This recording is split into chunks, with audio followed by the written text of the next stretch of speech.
Hello, welcome to the Imperfect Podcast, the podcast where we bring amazing people to talk about their imperfections. Hi, Konstantin.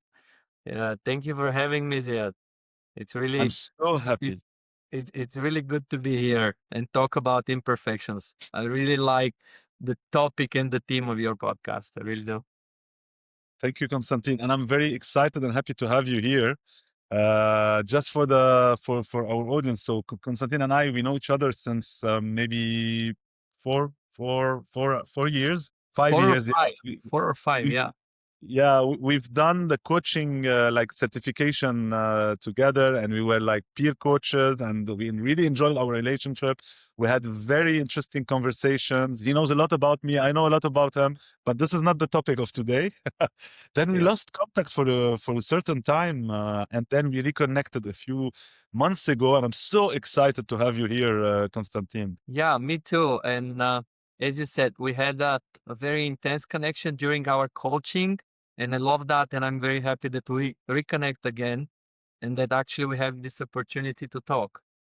And you know what I like also about a relationship? It reminds me that it's not about nationality, it's about not about education, it's not about culture. It's really a human connection, because you will tell us more about you in a few, but you live in Bulgaria.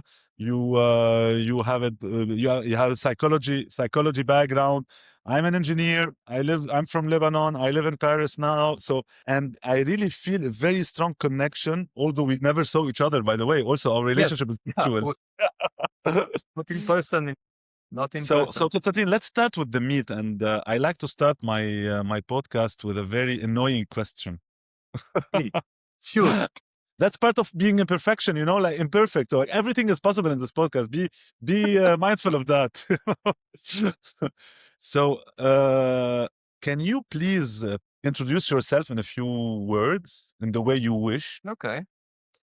Um, I'm currently working as a psychotherapist. I'm a body psychotherapist, but actually my background is very different. And it's part of my background actually that led to me studying coaching where we met. So I have a 12 years experience in different corporations like Philips, Signify, Goodyear, and Carlsberg. But in 2020, I decided that I would finally follow my inner voice and actually quit everything. We were living back then in the Netherlands, so we moved back with my family to Bulgaria. And I said, well, um, the thing that I could actually start was something that I've been studying already for 5 years back then, and that was psychotherapy. And since 5 years, so that's since 2020, yeah, 2020, I've been on that path. And in the meantime, I've been doing also some coaching, some corporate trainings, some workshops, some psychotherapy groups. And I can tell you, because a colleague of mine from Signify, Philips, asked me the other day, you know what? I saw your career path. Can you tell me a bit more about it? And tell me how it worked for you. And I said, well, it's a very long thing to describe, but I can tell you the biggest difference is when I was working in the corporate world, I always had that question in the back of my head is like, what's my purpose? Why am I doing it? Why I'm working here? Is this what I really want to do? So all of that in a different way, but constantly that topic. And I can tell you, since I quit and I started working, what I'm doing now, I haven't asked that question not once, not even once. I And I hate you. love that. Because you're describing me right now. And I really admire, and I remember that I really admire your courage to say you're married, you have a family, and just to say, okay, I'm going to stop bullshitting myself, and I'm going to do the one thing that I made for. I hope, and I wish, and I'm sure, by the way, that one day I will say the same. I know you, I know you. But you also you have 3 kids, right? Two, yeah. 2. Okay, yeah. But I know I know you're on the way. You're Yes, just I know. simply on a different way. And Exactly. I know you will say it one day too. I know you very well. Konstantin,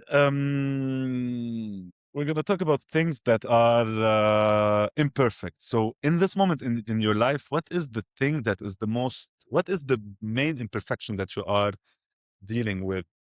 Actually, the other day, it came to my mind. I was doing another podcast here in Bulgaria, and they asked me a very similar question, not about imperfection, but what I'm struggling with.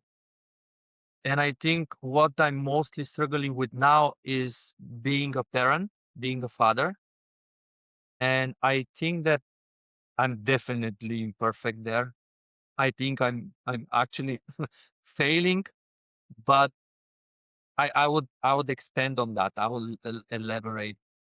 Where I'm struggling the most is I've studied this. I'm a psychotherapist, I'm a psychologist. I have a lot of background and I know everything that needs to be done as a parent. Furthermore, I've seen and I work with people who have experienced, bad parenting. And then knowing all of that, that's quite and on top of that, you have all the social media gurus who are, I wouldn't say anything about it, but they constantly tell you what you need to do, what a parent you should be, how you should treat your kids, raise your kids. And all of that at one point came came to me as a big pressure, and I see myself failing quite a lot. And that's for some time that caused a lot of self-doubt, a lot of guilt, really a lot of guilt, a lot of sadness because while maybe not at the moment where I was not being the best parent, later on I was reflecting that really brought me down. But at one point, it's something that I'm still struggling with. But I'm doing my best just to have a different perspective on that and really try to do the best I can. I know I'm accepting the fact that I wouldn't be a perfect father. And yeah, that's becoming a bit easier, I can tell you. But that's a Yeah, place where I'm imperfect. it's very interesting also what you said, because what I hear from what you're saying is that knowledge sometimes is a burden, because when you know what is best, when you know what is perfect, theoretically and in the books, and when you tend to also see the things that you are not doing perfectly, but then but at the end of the day, as you said it, if you're doing your best, I think everybody of us, if they are doing their best, this is the best. And knowledge, I like this concept, which knowledge could push us to be even more perfectionist, or Yes. to want to be more perfect. But I'm sure that in the way you are, and while you embrace yourself of being an imperfect father, you're doing your best. And I would tell you, I definitely know that I'm imperfect father, definitely. And I can see also myself sometimes when I react with my kids from programs that I don't want anymore to use, but that are stronger than me, because our kids also, they trigger us. They know what's our points of Yeah. weakness, and they bam, bam, bam, because it's all about exchange of energy. So, and I don't know you, Konstantin, but I see myself completely different. I'm a different father between my two boys, like each one of them are a completely different version of myself. Do you have this also with your kids? Yes. I have a boy and a girl. And uh I had this again. I have a big topic with guilt. I had a v- I At the beginning I had a very strong immediate connection with my son, which is the firstborn. And then when our daughter was born, I didn't feel that connection. And it took much more time versus our son. And I felt guilt. But actually later on I understood that simply that's the way I am. We connected on a different level. But yes, I behave differently. With my boy, I'm a bit more rough, more, in rough in terms of we have Playful. very physical, and we like to play and to fight and to do some wrestling. With my girl, and there is a place where I struggle a bit. I'm a bit more gentle, but not as gentle as my wife would like me to be. Okay. Yeah, but I definitely have a very different approach. And I'm not sure whether that's only gender related, but overall, they're different characters, they're different spirits, they're different what's the word in English? No, sorry, I cannot. It's not The gonna one the one we're born with is temperament. Is it temperament. Yeah, temperament. temperament? Yes. Yeah, And yeah, yeah, all of correct. that is triggering also different things in me. Of course, yeah. I believe that beyond the gender, it's also temperament and character that yeah, yeah, yeah. But Konstantin, before we start this podcast, we were wondering, shall we purely talk about attraction, or shall we talk about also the man like the gender part of it? Because and I'm happy that it's coming to the conversation now, because even when I was doing this type of podcast, I was realizing that I have more women guests than man guests. And when I Mm. go, for example, do some meditation or yoga or things that I really nourish my soul, I also realized that there is a lack of a masculine or man presence in these environments. I know that you have also in your work, you have worked with men groups, and now we're talking about also the relationship with our sons and this kind of stuff. What do you think? Why do you think? What makes us as men less inclined to do the work, in fact, Mm. and to And when you embrace our imperfection? sorry, when you say the work related to this field that we are now in, like psychology, psychotherapy, emotional, inner reflection, or what? Yeah, or acknowledging our imperfections, if you want to link it to our podcast topic. So which for me is related in a way, because this work will allow us, like the work of the spiritual work and the work on the psychology and all that, will allow us to maybe approach in a different way and acknowledge in a different way our imperfections. No. Yeah, yeah. Well, uh, thanks for bringing this topic up. And actually, I know the thing that I love about our connection is that we connect as men on a different level, and I think that's what kept our relationship ongoing. Although there was a cool down period where we didn't talk, but I think connecting as men on a more softer level is what actually kept that connection between us strong. So going to your question, as you mentioned, I'm leading some psychotherapy groups related to men and the male role and what is to be a man nowadays. Constantly I've seen in the group and in the different men that I've worked with is the inability to be vulnerable. Yeah, if we go back to the root cause, it will take a lot of time, but actually all of them were struggling to let their vulnerable side surface into the groups.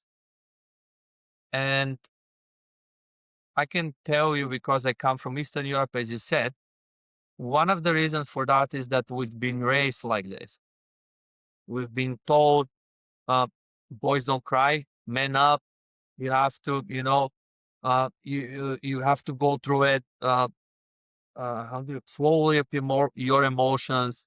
Don't be a sissy, don't be a girl, don't be a pussy, and all of that. And when we grow up as men, actually, those are the voices that we later on integrate, and this is what's actually blocking us later on when we're grown ups. The outside voice are now becoming inside voices, and we tend not to allow ourselves to be vulnerable, to be emotional, to actually acknowledge, because to acknowledge an imperfection is actually to show your vulnerable part, a part where you are actually weak, or you are not succeeding in something, and that for boys is for men is quite challenging. And one of the reasons is this. The other reason is actually what we have experienced as throughout our lives when we've actually done it.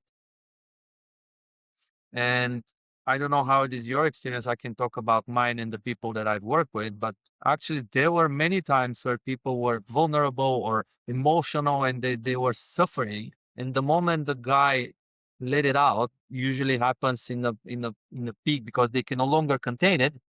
All of this that I said was actually not accepted with care and respect in a safe environment, but it was either judged or criticized or neglected. And the experience leads to reconfirmation of the beliefs already in. And the guys goes like, yeah, there's the one time I decide, to be vulnerable, and what do I get? So I won't do it again. So yeah, those are some of the reasons. Of course, there are many more, but those are on the top of my head. So we live in this circle of not being able to be vulnerable. When we allow ourselves to be vulnerable, we get a feedback or a reaction that is not encouraging. Then it confirms our belief that man cannot be vulnerable, and we continue living in this circle throughout our life. And we arrive to a world where men do not know how to manage their emotions and their whatever is happening, their shadows, and we project them on the world in which we live. And we arrive to a world that is plenty of war, competition, fighting, and this kind of stuff. No, amazing. Yes, and I constantly get this question: are men less emotional than women? I can tell you, in my cabinet, in my office, I've seen men cry. I've seen how much emotions men carry, and I work with both men and women, and I can tell you, emotionally they're equal. Men simply don't show, or they try to suppress all their feelings, but actually they have as much and as many and as high emotions as women and any other people out there. Simply, they've learned to suppress that. Mm. And I agree with you. I have a similar experience. I'm lucky enough, I think, to show a certain level of autonomy and a certain level of assurance and confidence, self-confidence about my own vulnerabilities that I managed to get accepted in some cases, but it's true that generally, even my inner voice is telling me, "Hey, Ziad, man up. Hey, Ziad, this is not for." And sometimes I have this duality inside of me, or this internal fight inside of me between my inner masculine and my inner feminine that are both, in a way, wounded. The masculine is wounded by the toxic masculinity. For me, the expression of masculinity is to fight, is to shout, is to be angry, and the inner feminine that is not being able to, or to express the vulnerabilities because they are afraid of being judged. And this living with this duality is not always easy. I don't know, in your experience, how did you experiment it? Well, you described it quite well.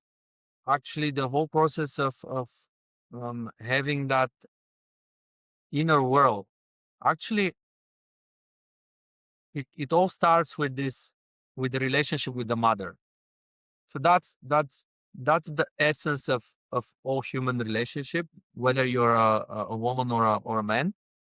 It's the first relationship is with your mother, or with the primary caretaker. Usually it's the mother. And depending on the quality of the connection in those first 12 months, actually that defines a lot of things in your life. And I'm going to talk about men only, but that is very valid for women as well. If the mother is responsive, if the mother is present, if the mother is caring for the child, later on, that relationship is going to be how that person treats himself. If, again, if she's responsive, if she's kind, if she's warm, if she's showing love, and then responsive to all the needs of the child, later on, the person, when he or she, but he in our case, grows up, he would treat himself in a very similar way. But what happens if the mother is, let's say, because nowadays more and more people are gladly talking about this post-birth depression in the mothers. Let's say she's depressed, or due to some reason she was separated from the child because of an injury, or the child was sick, and they were separated for a long period of time. When I say long, 2 days is enough. Yeah, to have that trauma there. Or let's say the mother in general is rather emotionally distant, cold, or not responsive. Or let's say she has some anger issues, and we're not judging the mother, simply she has a story that led to her. But if that is the connection with the child, later on, that kid growing up as a man, he would be, he would be feeling full of self-hatred. He wouldn't respond to, his vulnerabilities. He would rather be, quick to react. He would not have, this inner sense of calming himself down. Rather, he would be, self-judging, self-blaming, self-criticizing, and he would sabotage himself. Yeah. So that's one part of let's say that inner world that develops among us. In the Carl Jung and all these studies that go after him, that's called the inner mother that we all carry. Mm. Yeah. Besides that, later on when we boys grow up, the father figure comes in, and that's usually around 3 years, from 3 years onwards, but depending on the Culture. school or depending on what you're studying, but let's say after 3 years. Then comes the father and the father figure. And it's all about how he's treating the son. The role of the father is to help him build, boundaries. Later on, to help him with the time management, money management. He's there to encourage and support him to building the discipline and the stronger character among the boy. And later on, that with the years, again, that figure is later on becoming the internal father figure of the kid. Yeah. Mm. And those are the two sides usually that, and also depending on the relationship of the mother and the father figure in that boy's family, also how to say, defines the relationship between the internal mother and the internal father. Yeah. So what you described, I would relate to that. And the good thing, and that's why I love my job, is if we look at the parents, the physical biological parents, those you cannot change. You can hardly change. But the internal ones you can modify. Mm. And this is what I do with the people I work with. Okay, let's see what your internal mother and father looks like and what they need to build and develop still to bring that thing that you need. And I love working with that because at one point, and I have a professor in my school who says, well, at one point, the best thing you can do with your client is to help him adopt himself. Yeah. Yeah. And to understand that he's now the only caretaker of himself and that it all depends on him. And once you do that, then a lot of things change. Sorry, I love. it was a bit long, No, no, but no. It's just to share this very with you. interesting. Very interesting. And concretely, with your experience in this field, what do you think is key? Because I think if you look at men around us, a lot are even more advanced than us or than me, let's say, but they don't even see this need, so they are not aware. Like they are not aware of all these different elements that are affecting them. Um, what do you think is the best way to trigger the curiosity for them to start to ask questions? Because for me, the main thing is to start to ask questions. When we start to ask questions, as the one you were asking yourself about what's the meaning in my life, then you will find solutions and you'll find things to do. So what do you think is the best way to trigger these questions? Well, one of the best ways is actually what we're doing now, is to talk about the topic, to tell people that actually if they're constantly, talking about the men and neuro, if you're constantly trying to achieve something, to work your ass off to accomplish the next big thing, that you don't give yourself break or you're constantly going after something, actually to ask yourself, why am I doing this? What's behind all of that? What I'm trying to do with that? Am I trying to prove something? But actually, I think that the question you put out is the most important nowadays for men. Why is it so difficult, and it's becoming more and more difficult to be for men, for us, to be vulnerable, especially with each other? Myself, but also a lot of the clients that I work with say, I have no problem to be vulnerable with women. Mm. And I have a lot of women, female friends, and I'm very open and honest, and I share my feelings. But with men, no. And it's and I think that's that's the big topic is why is it so difficult for us? And it's not one question that I can say or one answer that I can say, that's the right answer and all of you have the same issue. No, ask yourself, or all the people that are watching, why is it so difficult for me to be vulnerable in front of other men or with a friend of mine? Why? What makes it difficult for me? Hmm. It's a good question. I'm trying to answer it in my mind, but I think it's a fear of judgment, maybe, and I think I feel that there is an amalgam in the mindset of people between uh, being vulnerable and sexuality in general. I think there is an amalgam. There is a fear of being judged or stereotyped as not a real man or whatsoever. It goes directly to the identity, sexual identity of the person, and I think in our society it is boxed, like this is the definition of man. If you are a man, you're like this, and this is the definition of, Yeah. so I don't know. I think there is a link between these two. And I agree. Society has a lot to do with that. And as you say, I will be judged. Most probably that's the experience the person have had. Let's say in this case, what you mentioned, and we use it as an example. But I will always advise the person to say, well, let's say the answer is, I'm afraid I'll be judged. And then I always ask this question: is it the person who is sitting in front of you that will judge you, or is it this internal judge that is going to do it? And as you Right. said, it's very easy to project that in the other person, right? But to go back to what you said about the boxing, that's male, that's female, and those are the roles, which that's one of the reasons why I do my men's group is because I want to break that box. I want to show that it's very diverse and there is this spectrum and that you can choose whatever you like. We cannot all be the same as men, also women, but again, talking about men. And then you have to choose, you have to find what suits you.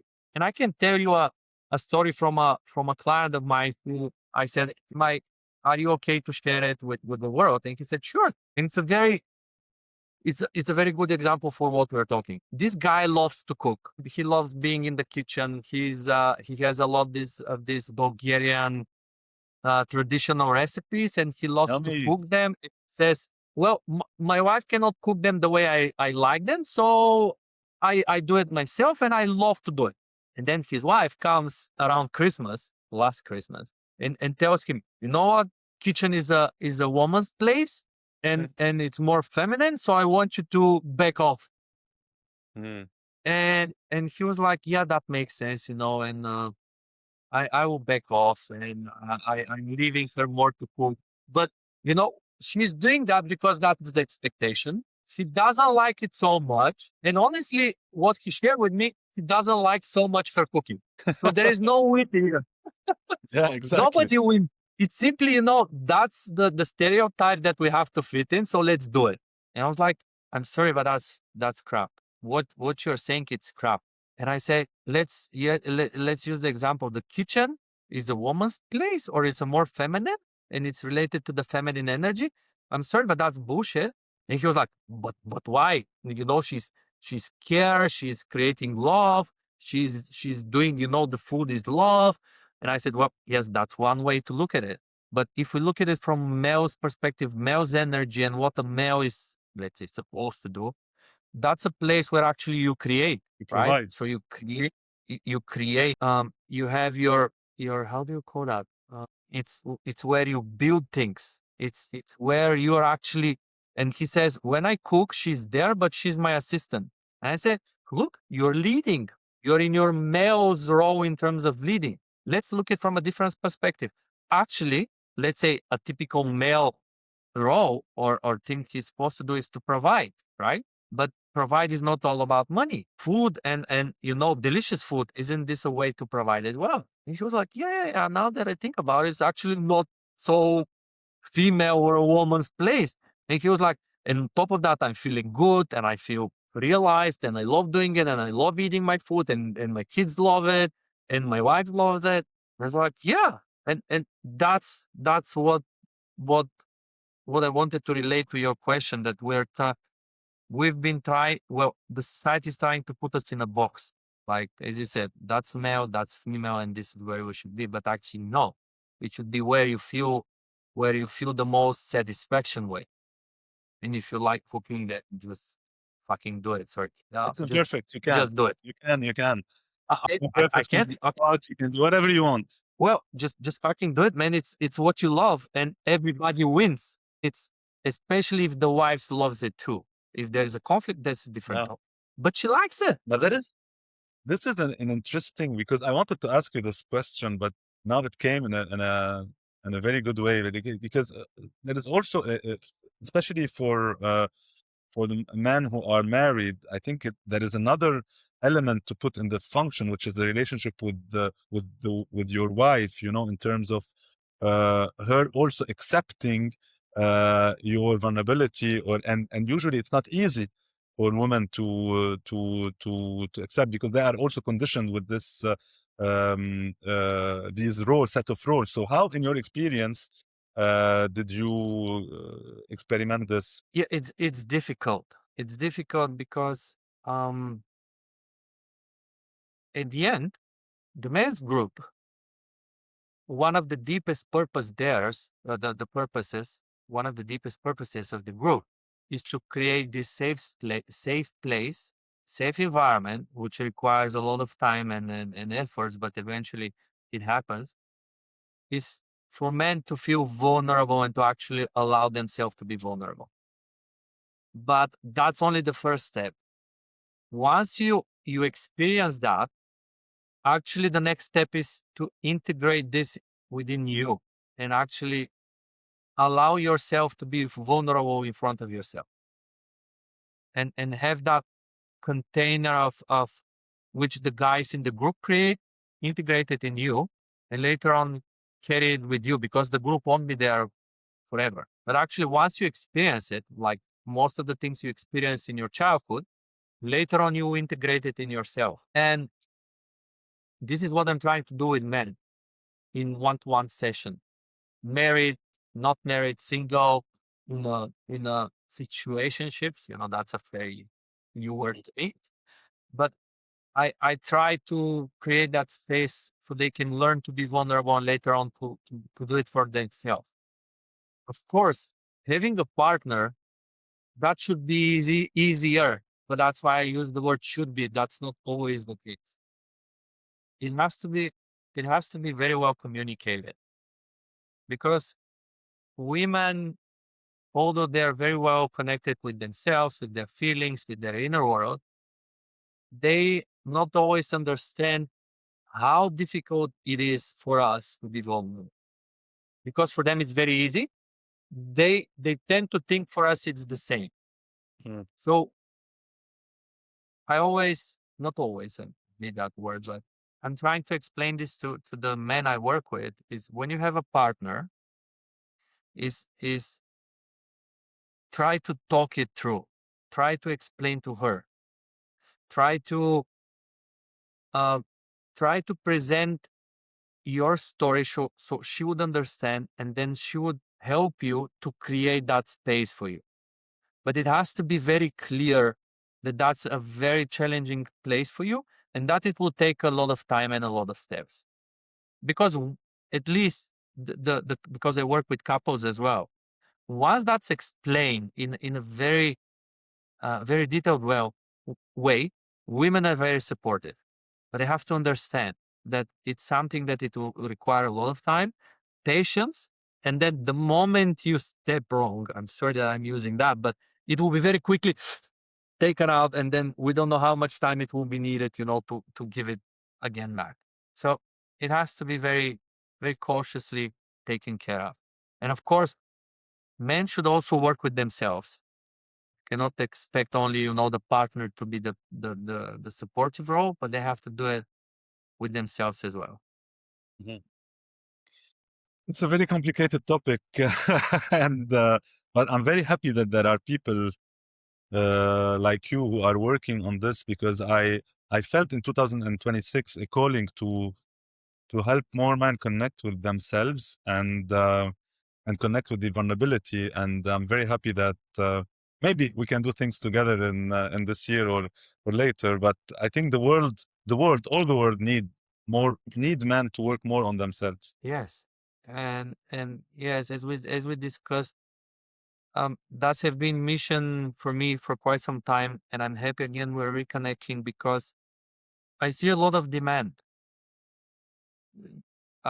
I see that men are becoming more and more isolated, and that's causing a lot of anxiety, a lot of depression, a lot of anger accumulating, and and having having a way to reach out to more men is a mission that I have, and hopefully we can do something this year, for sure in the coming years, but find a way to do it because I see what's the effect, and the society is not helping. Actually, the way it's situated now is dividing, and again, men not knowing what exactly to do, or preferring to staying isolated rather than, you know, doing a mistake or being judged or criticized. So they simply back off, or they give up. And having a community or a group or a webinar or whatever, just talk about it and help them, as you said, to connect with that, with themselves, with that vulnerable part, and then to get to know it, to befriend it. That's Mm. going to have a very positive impact because I've seen it and I know. Konstantin, we hijacked the podcast, but I will try to come back to you now if you are okay with that. Would that be okay Yes, for? of course. Let's Yes. switch off the psychotherapist and the coach to you as a person. You started by talking to us about your imperfection, which is which with which you are struggling right now, which is being a father, and I believe that we all aware man would have this struggle because we will never be fathers, and we will never. And in fact, sometimes when I think of it, it's something that we take with us all our life, because we will always be the father of a 10 years old, 11 years old, 12 years old, 17, 18, 20, 30, 40 years old. It's new. Like every step of the way is a new thing. So we cannot say, okay, now I'm a good father and I'm going to stop. Because what works with a 10 years old doesn't work maybe with a 17 years old. So it's a Yeah. constant work that we are always working on ourselves to become a better version of ourselves. But you mentioned something that triggered me. It's still here, in my ears, which is guilt. You said that Yeah. you struggle also with guilt, and guilt personally I also worked a lot on this aspect of my imperfections. Can you elaborate a little bit more about that? Yes. So as you mentioned, guilt have been a topic for me personally for quite some time, and the guilt doesn't go only to, being a father, but also it goes about being a husband, being a sexual partner, being a friend with my friends, being a therapist. And, guilt comes from way back. I wouldn't, I, I wouldn't go into details, but I have my personal life experience that has led to having the guilt problem. I would call it the guilt problem. But there is this interesting way of seeing guilt, and also guilt and shame, they're interconnected. And guilt is all about what I've done or I think I have done, or not done, and that relates to my expectation of being perfect, or trying to reach that perfect place. And what I've what I've understood about myself is all about where I put my bar.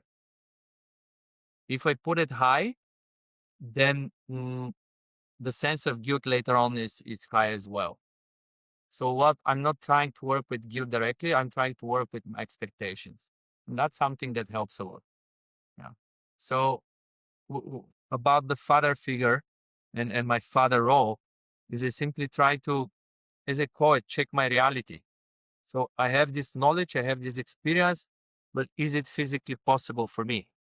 And then I start lowering the expectation. And sometimes I even write them down. I say, okay, what is a good father role?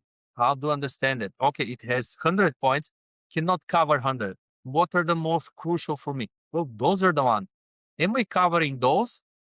Well, I would say 90% yes. Okay.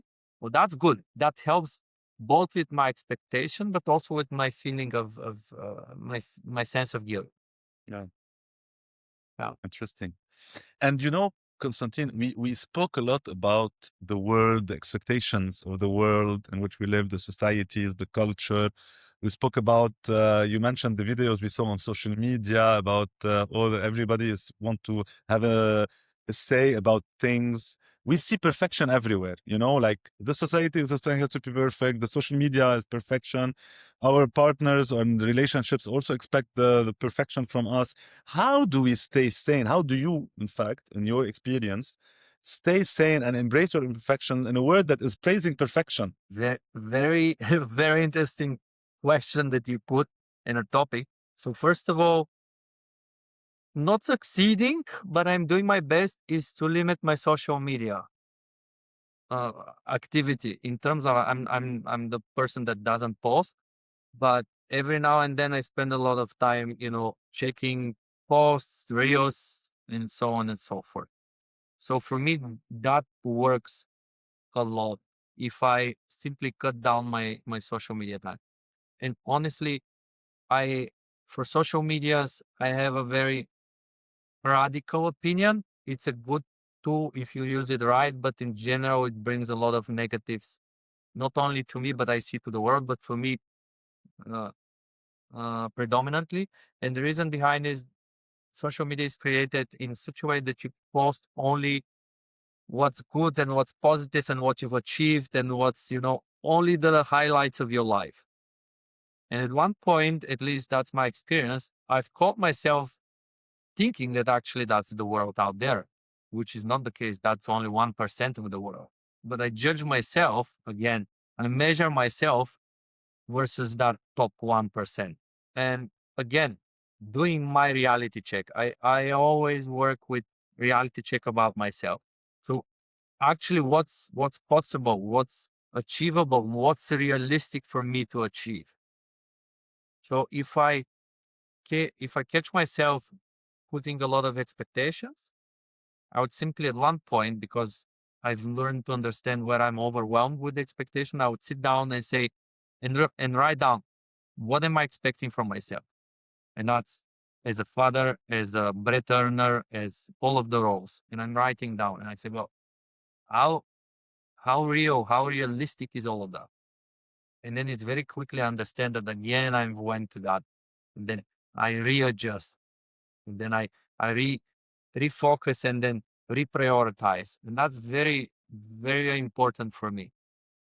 And that's one. But I also go to my personal therapy. I have my therapist, but I have a lot of friends that are my soundboard, as we call that in the coaching. And I say, well, guys, and I love my friends because they're very critical in terms of they wouldn't bullshit me. Mm. So I go to them and I say, you know what, I have this project and I want to do this and that and all of that. And then my friends are listening. I say, well, actually, that's a bit too much, don't you think? You know, aren't you, expecting too much, or how is this realistic? And they really bring me down to earth. I prefer your friends. Mine are not like that. Or it's me, you know, I'm like, you're not a real friend. You're not encouraging me. Where is the law of attraction? Yeah. I Constantine, it's interesting because I have a feeling that it's our imperfection that shape who we are, you know, in terms of the work that we do on ourselves, on our imperfections, teach us more about ourselves and make us grow. How in your experience did that happen, or and how, if yes, how did it happen? How did your imperfections shape the person you are today? That's a very deep question. I need some time to reflect before I answer. All your time. So I see the imperfections, at least in my life, as um where I connect them to the points where I failed in my life. I connect the imperfection with the failure. Because for me, if I've succeeded in something, then I'm closer to the perfection, right? Because for me, succeeding meaning I've reached, the place where I want to be. So imperfections and failure goes hand to hand in my perspective. And I can tell you those play a significant role in my life. And they have, as you said, they have shaped me in different ways. One is they, and I think that's going to be something that a lot of people know, but that have gained a lot of knowledge. I've gained a lot of experience from them.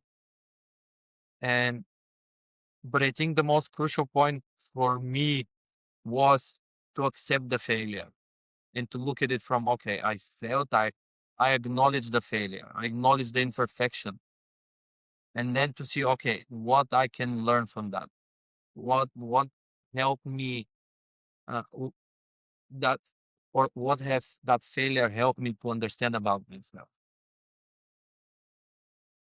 The other thing, and I think that's even more valuable for me, is the imperfection is at one point, and I'm talking about now only, not only, but I'm specifically talking about physical imperfections because I have those. Not anymore. Not because I've changed, not because I've went under surgery, but simply because I've changed my perspective.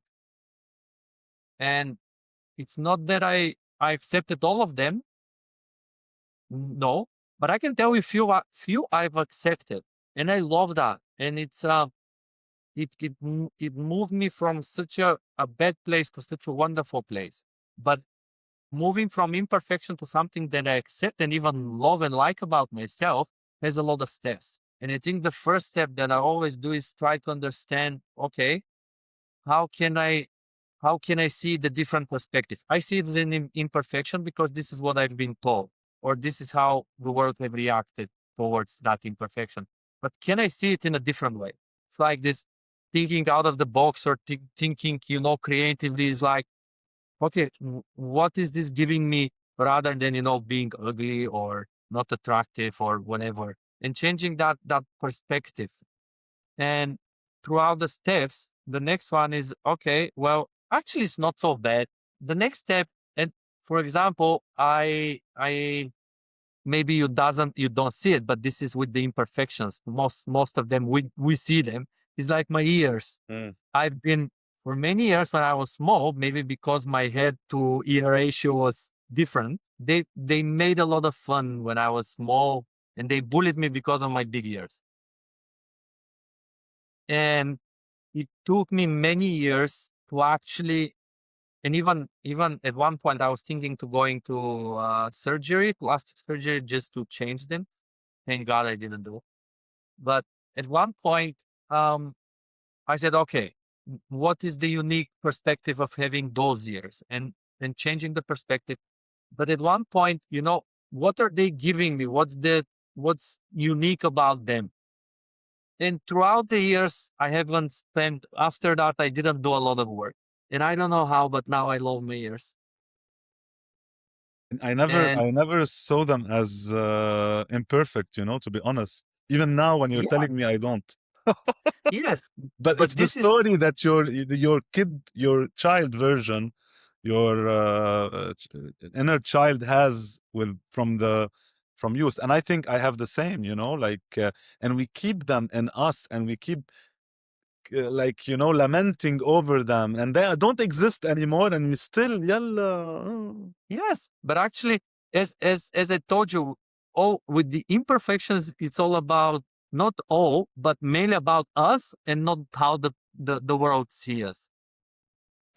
And there is this very famous, it's not very famous, but it's rather known experiment where I don't know whether you've read about it or watched about it, but there is this experiment where uh, they do with the makeup some scars on the face of women in order to check whether people will have different reactions to their uh, appearance, physical appearance, during job interviews. So, you know, the makeup artist do, the scar, and they show them, they are given a mirror and they see the scar. And right before they go to the interview, they remove the scar. They say, well, very quick makeup, and they remove it. But the women, they don't know. Ah, And I okay. think we're mainly women or both men, but I think character doesn't, gender doesn't have to do anything with it. And those people go into the interview, and when they come out, I think 85 or 19% of them state that they have seen and experienced um, reactions towards their scars. No way. Yeah, and Wow. this is and this is to underpin what I'm saying is actually, if we see it, if we think we see it, then we'll see all the evidence in people and their reaction to reconfirm what we see already, which is Interesting. not there at all. Yeah, you remind me when my kids come and tell me, yeah, my friend is telling me this, I'm so angry, I'm so upset. No, no, I tell them, if they told you you don't have a hand, would you be angry? Would you be upset? That's of course not. I told them why, because you know you have a hand, so you don't care what they say. And I tell them it's the Yes. same, like you reminded me of that, but it's easier said than done, to be honest. Oh yes. And Yeah. it's, as you asked me the question, I think the most valuable thing that imperfection have shaped within me is acceptance. Yeah, and it made me way more acceptable towards me, my flaws, but also towards other people. And Konstantin, what did you have to unlearn to become the version that you are today? You have deep questions, my friend. It reminds me of our sessions, Yeah. like What I had to unlearn. There are so many things actually now that I think about it. I think I don't know whether life works with like this with other people, but for me it have worked in a very specific way. Every time where I was biased or judgmental towards someone in a specific situation, depending on what you believe, in my case it's God, but not in a specific way, have always put me in that similar situation where I've judged the person, where I was biased towards that person. And then and there I've always realized, my God, now I understand why the person was behaving in such a way. And now that I explain you all of this, I think I've learned, and that's with experience, is to be open-minded rather than, judgmental or biased.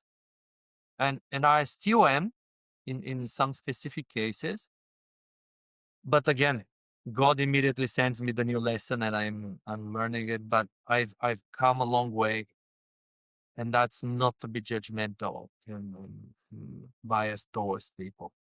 beautiful. I wish we can all be non-judgmental, because I think 90% of the problems we see around us come from judgment, interpretation and judgment. And usually, as we said, it judgment comes from us, not from the person that is in front of us.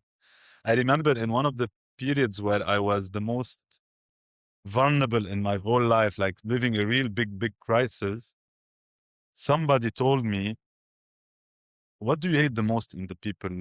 And I told them, I hate to be controlled or manipulated. And she told me, this is the part in you that you are not being able to accept. So what you hate in others is this part of you that is a shadow that you don't want to accept. And it opened my eye on a lot of things, because control is security, in the mind, in some ways it comes from a need of security, but in fact it takes you to a completely different area of things, because it brings a lot of tension also with it, and expectations, and and rigidity and all that. So yeah, non-judgment is great. And Konstantin, if I meet you, imagine you don't know me, and I meet you on what is your preferred, do you prefer mountain or sea? Sea, no? Sea. Yeah, Yeah, yeah, the Black yeah. Sea here in Bulgaria. So let's say Exactly. we meet at the Black Sea in Bulgaria. We don't know each other. We meet in the Black Sea. You are alone. You're in a good zone. You don't have work. You don't have constraints. You don't have challenges. You're really your pure soul. Who would I meet? Very easygoing for sure. Guy who likes to laugh and to make jokes, and you would see me smiling, and most probably would be doing something. I wouldn't call it childish, but definitely not suitable for my age. Playful, let's say. Yes, playful is the right word. But something, playful is the right word. I love. I read it on your body language, in your way of saying it. You're a good coach, my friend. You're a good coach. Interesting. And do you happen to do this from time to time in your current life? Yes, I wish I could do it more. But when I do it, I can tell you that gives me like energy for months to come. Really a lot. And that's why I love to go on our men weekends, because there we do that. We joke, we're at the beach, we're doing some, childish or playful things, and we laugh a lot. So those are the places and times where I recharge. Yeah, and when you were saying this, I had an idea. Maybe we can do retreats, father and child and son, like to work Yeah. on this element. But yeah, uh, interesting one, huh? Demonstrate it. I will cut it from. Konstantin, the final question is usually a very tough one. Are you ready? I'm scared now because you already put some tough questions, but yes, I'm ready. No, but you're up to it, I'm sure. Can you share with us something that no one knows about you or very few people know about you? Now I'm scared. But that was the first answer that came to my mind. So I will share it. Yes, I will share it. Last summer, I did a retreat with the medicine. I don't know whether you're familiar with that. Yes. I did a retreat with ayahuasca, and I can tell you, prior to so that was in last August. Prior to that, I've always been so scared of it.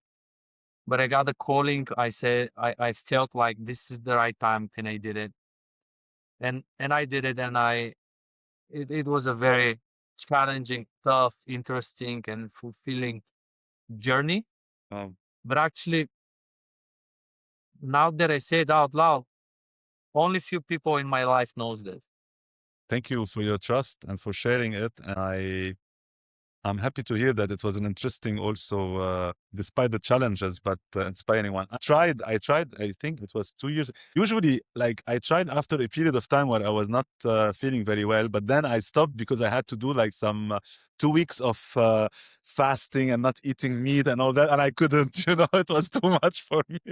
I can tell you that was challenging for me too. But because of that, now in January this year, I'm not eating meat for a whole month, which have never happened in my life. Great. Wow. And I can tell you it's, yes, but I know what you mean. It was very, very challenging, but it worth it. Very worth it. Konstantin, thank you so much for your time, for your trust. I really enjoyed this episode. Let me go very quickly through the different elements that we saw together. I'll start with the imperfection, which is being a father and being an imperfect father, but also doing your best all the time and being aware of that and working on that. We spoke also about guilt in being a different father for your son and for your daughter, guilt in any situation that comes from some deep experiences that you had in your childhood, and that you transformed this guilt into a way of accepting yourself and lowering a little bit the expectations, because guilt is always what you do compared to something you expect. So by lowering your expectations, you manage to deal better with this emotion. And you have how do you do it? You have friends that also help you to keep your expectations low. You have you see a psychotherapist. You also read, and your work also helps you with that. We also spoke about everything you had to unlearn to become who you are today, and most importantly is judgment, stopping judgment, and accepting yourself and accepting others. And finally, we spoke about your experience with medicine retreats that was at the same time challenging, but also inspiring in a way. And about men, a big part of this episode was about men, and this is a topic that both of us are feeling a calling to it. We still don't know how, but I really enjoyed this part of our conversation also, because many men today, they need a space, a safe space, to be able to express themselves. As you were saying, this comes from an extensive experience that you have with men group and retreats, and men work also with as a psychotherapist. So men today are not able to connect with their vulnerability, because we are taught from very young age that this is the man and this cannot be vulnerable. And also because whenever we try to be vulnerable, we receive a feedback or reaction that also pushes us to even believe even more that we shouldn't be vulnerable. And also we spoke about this in relation, being vulnerable is even more difficult for a man to be vulnerable in front of another man rather than with women. And also we spoke about this in a couple. Sometimes being vulnerable in a couple, it is something that women don't always understand, because for them it's so easy to be vulnerable. They don't understand all the effort that men do to become vulnerable, and this is something to be put on the table with our partner. But once we have more acceptance and we have done more work on ourselves to accept that. So I think that's the main topics we've spoke about. Thank you so much, Konstantin, for being here. I really enjoyed our session, and I hope you'll have more in the future. Thank you. Thank you, Ziad, again for inviting me. It was a wonderful conversation, and I'm glad we took it. And I'm looking forward to our future initiatives. With pleasure. And Konstantin, we're going to do another episode when I will have 2 million followers on my podcast. So, guys, please, we need you for that. Subscribe, like, share, comment. And please give us your feedback about the Imperfect Podcast. We're on YouTube, Apple Podcast, Spotify, and with the Imperfect Podcast on link on Instagram. So thank you so much, everyone, and see you soon. Thank you, Konstantin. Thank you, Ziad. Bye.